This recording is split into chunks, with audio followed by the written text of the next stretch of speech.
And no fewer than 19 internally displaced persons at the Arabic school in Ngala area of Borno State have been injured and about 3,000 others displaced following a heavy rainstorm that destroyed their makeshift shelters.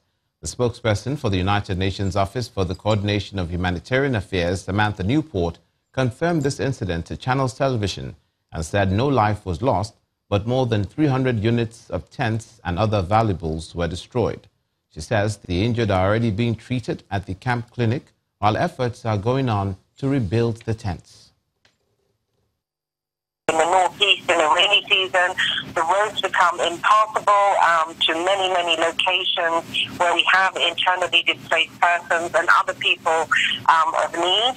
And this actually leads to higher rates of food insecurity, higher rates of malnutrition, and we can also have problems, for example, related to water and sanitation and cholera. We have about 90,000 internally displaced persons living.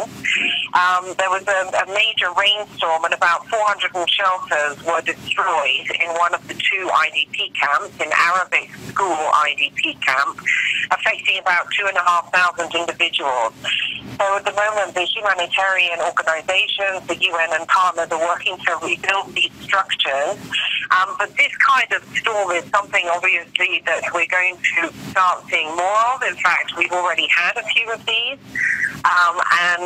We are aiming to, rebuild the structures and really address some of the challenges that we face. Well, right now we have clients en route, and we also have some supplies already pre-positioned, so already there in Ngala. Ngala, as you know, is quite a remote location, and therefore the shelters will be being rebuilt for the vulnerable women, children, and men who live in this camp.